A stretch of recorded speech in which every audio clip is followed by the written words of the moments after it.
The movie starts with a story about the so-called First Judgment Day. Then legions of creatures rush out of the Earth's depths, from ordinary mines. Millions of people were slain, and cities were destroyed.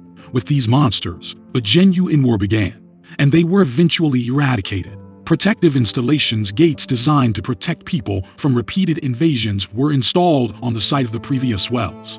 It's been 15 years. The globe was able to recover somewhat from the ordeal. Laura is one of those who were fortunate enough to survive. She is employed at the school. She has a persistent but unsuccessful guy friend named Milton, with whom she refuses dates on a regular basis. This is most likely due to bitterness at her ex-husband, Dave. He was not with Laura on the Day of Judgment, and she had to survive on her own because she was pregnant. Dave and Laura have a 15-year-old son named Tyler. He spends the entire day at the skate park with his pals and his girlfriend, Maddie. In his spare time, he enjoys computer games and serves as a bargaining chip in his father and mother's troubled relationship, which ended shortly after his birth. Meanwhile, things are heating up. An eclipse is imminent, which could signal the start of a monster invasion. Furthermore, seismic activity has increased. Protective Dome staff are performing emergency checks, and there isn't settling news in the news. Fish extinction started everywhere. The same thing occurred the day before the first day of judgment. Another warning indication is migration. Everything is repeating itself, just as it did 15 years ago. Tyler is visiting his father's house for the weekend when his phone rings. Dave receives a phone call from an old acquaintance named Ted.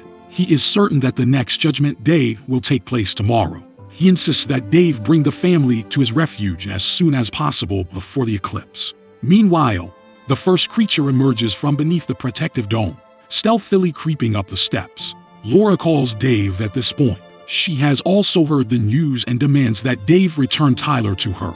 Milton has reserved a shelter, and she is convinced that it is the only thing that will save them. Dave assures her that he is Tyler's father and that he is safe with him. Tyler receives a text message, reads it, and silently exits the house while his father speaks. Laura is in a panic since Dave's house is not secure and he needs to get Tyler to her right away. Dave concurs. He enters Tyler's room, but he is not there. Milton rushes Laura because the shelter is filling up fast, and they need to get there soon. She explains that she is unable to locate Tyler. Milton locates him at the skate park using his phone number. Tyler is truly present with Maddie. She is nervous since her parents had left her alone. She is terrified and begs Tyler not to abandon her. Tyler pledges that he will never do what his father did, that he will not abandon Maddie. A bird call is suddenly heard, and enormous flocks of birds fly in one direction. People in the park flee in terror. Dave travels to the park to seek for Tyler after everyone else has left town. He is stuck in traffic and hurries to find his son, leaving the car behind. The worker is checking the instruments under the dome at this moment. There's a rustle and some odd noises. A monster comes, rushes forward, and rips the worker apart. The troops stand in close fire at it, but it isn't harmed by regular bullets. Tyler and Maddie are shocked by the prevailing panic. Dave rushes over as Tyler explains to his father that Maddie has nowhere to go and that he couldn't abandon her. Laura arrives with Milton and drives everyone to the shelter, where the seats are reserved. There is just over an hour till the eclipse. The city is in full disarray. People are attempting to flee, and traffic bottlenecks are everywhere. Finally, they arrive at the shelter, but it is sealed off by the military, and only women and children are permitted to enter. Dave asks Tyler to look after his mother and takes them to the shelter. She and Milton remain in the audience. Tyler visits the shelter before fleeing to his father. Laura and Maddie pursue him. Tyler cries, "He is my father, and I will not abandon him." At this point, the scoreboard indicates that the shelter is totally full, with no more spaces available. They dash to the car, wasting no time. Dave offers to travel to Ted's desert retreat, but Milton advises hiding at the neighboring school, which has a basement. Another traffic bottleneck, with scores of vehicles blocking the road. They exit the vehicle. An earthquake occurs, and the solar disk is obscured by a shadow. The eclipse has started. The monsters emerge from beneath the protective dome. Their hordes, crawling and flying, engulf the city. Dave advises leaving the city because it is far more unsafe here. He wants to drive himself, but Milton is furious because this is his automobile, and he knows how to save everyone. They're arguing with Dave, But then a winged monster grabs Milton and lifts him into the sky. Laura screams in agony. Dave stuffs her into the car, and they try to flee this nightmare. They are driving along the canal.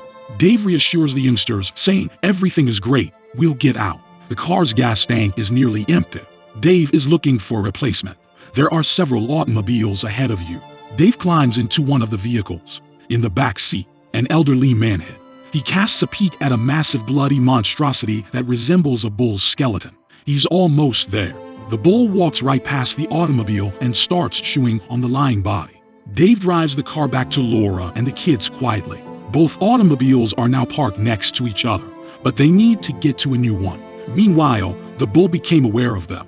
The man then gets out of the car and sprinkles the bull with salt from the container in his hands. When the bull comes to a halt, the kids and Laura manage to collide with Dave's automobile. The bull then charges at the man, tearing him to shreds. However, Dave is able to drive away from there. Hordes of monsters attack the city from every direction. Dave is driving along an abandoned mountain road. They make their way up to Ted's hideout. It is extremely strong and resembles a concrete bunker. There are cameras on the roof, but no one responds when they knock since the doors are shut. Ted is sitting behind the monitor, a revolver around his neck, and someone stands behind him. A herd of monsters runs down the mountain. They dash to the nearest refuge. Dave grabs a tire iron in an attempt to defend the family, but the bunker's doors open at the last second, and they collide with it. Dave joyously embraces Ted, while his wife Stella is in the bunker and a military man sits in the corner. Corporal Garrett Jensen. Ted presents him as his acquaintance. The monitors show the creatures attempting to slam the door. Everyone is tense, and Garrett remains silent. Maddie wonders how the monsters perceive them, and if they can see through the walls.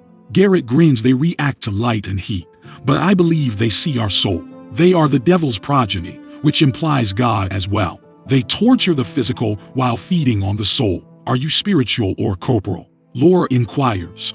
Yes, he says today. He claims to have worked in a refinery on the first Judgment Day. When the monsters flooded it, he managed to dive into a salty mud pond where they were terrified to approach. He sat in the mud and watched as the creatures slaughtered 150 of his co-workers and friends. Garrett is so interested in his story that he fails to notice Ted beckoning Dave to touch the knife. Dave understands and takes the knife calmly. That is why it is called Judgment Day. Garrett explains. The devil governs on this day. At this point, what appears to be a centipede crawls from the street into a small hole in the mesh covering the window. Garrett claims he'll be first on the job. Ted invites them to remain as well and gives Dave a thoughtful look. Garrett then removes the revolver from its holster, forcing Dave to put down the knife. Garrett explains that he sought to hide and came across this hideout. Stella was gracious enough to let him in, despite Ted's objections. He survived the first time, and he will survive again, no matter what. Tyler charges at Garrett, attempting to seize the rifle from him. Garrett, on the other hand, discards him. The corporal is consoled by Dave. A centipede-like monster comes out of the wall at Stella, who is standing nearby.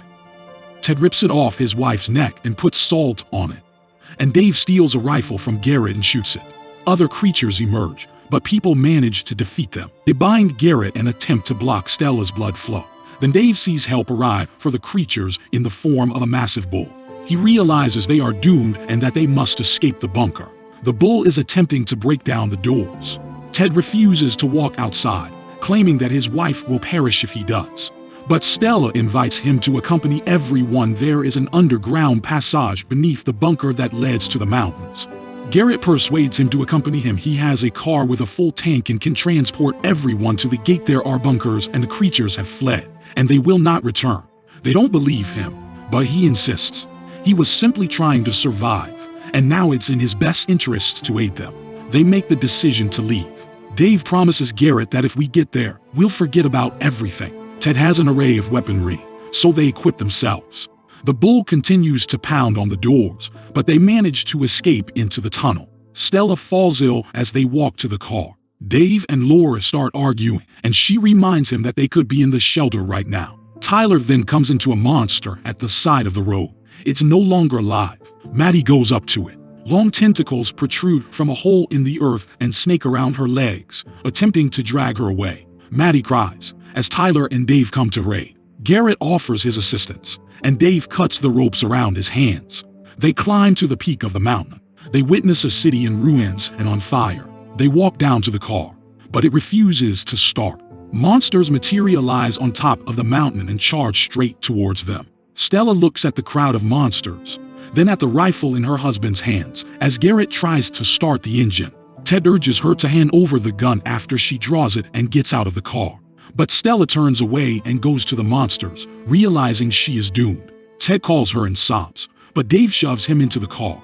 They escape at the last possible minute. Crowds of creatures pursue them. They pick up a radio signal on the way. They indicate that practically all of the bunkers were destroyed since they were unable to survive the attack.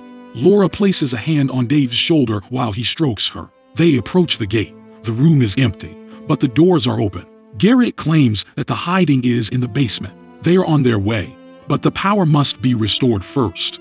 Garrett and Dave agree to do it. While the rest go in search of the first aid station, Ed has a wound in his back. Dave turns on the power. Garrett claims that the gate was prepared for a second attack by pumping tons of salt into it, but the well was too deep. They go to the others, and suddenly they hear beasts growl and find a bloody corpse. There are 2 hours left till the eclipse ends. Garrett offers to hide in a chemical warehouse with impregnable doors. Suddenly, a monster strikes Garrett. Garrett and Dave manage to deal with it, but the rest of the monsters flee in response to the ruckus. Garrett dashes into a door and shuts it behind him. He administers some sort of shot to himself. His veins are bloated and dark. Dave returns home and requests that Tyler keep his mother safe while he is abroad. He intends to level the playing field and keep the monsters at bay by funneling salt water via the tank pipes. Laura kisses Dave and warns him to be cautious. Dave makes his way through the ventilation and observes the monster devouring its prey. Dave needs to turn off the water near the munching monster. He is successful in opening the faucet, and water is collected in containers. Dave climbs back, but the monster detects this and charges after him. Dave strikes back by sprinkling salt on it, and the monster falls to dust. Meanwhile, the others had been pursued and cornered by creatures. Tyler fires back. Then Dave's voice is heard over the loudspeaker, and he requests that the fire alarm be activated. The monsters have surrounded them and are closing in on them. "Protect the family, son," Ted says Tyler, and wields an axe against the monsters. Several creatures pounce on him at the same time. Tyler fires back, and a bloodied Ted tries to fight back. When Tyler runs out of ammunition, he activates the fire alarm, and jets of salt water rain down from all sides, shrieking in anguish as the creatures crumple into bloody dust. They are saved, but Ted is no longer alive. The eclipse is over. All monsters return via the back gate. Laura's children hurry out to an area where Garrett is standing with a rifle. He shoots Tyler. "This is no longer our world. He won't survive anyway. God has a day off," he says, aiming once again. Laura tries to envelop her kid in her arms. Dave rushes in and smacks Garrett across the face with a fire extinguisher. Garrett collapses to the floor, and Dave attacks Tyler and Laura. A massive monster appears from below. It leaps towards Garrett, who was getting closer, and swallows him whole. They rush into the medical unit, prepare a salty combination in a cylinder, and the monster approaches us. It kicks down the doors, but Dave manages to hit him with a canister of concoction. The monster roars fiercely and crumbles to ash as it explodes. Laura embraces Dave. They do not think they have been saved. Both couples embrace and walk outdoors. The planet has been wrecked, but the monsters have vanished. Perhaps this is another reprieve, but one thing is certain. Life will be reborn, and light will always triumph over darkness.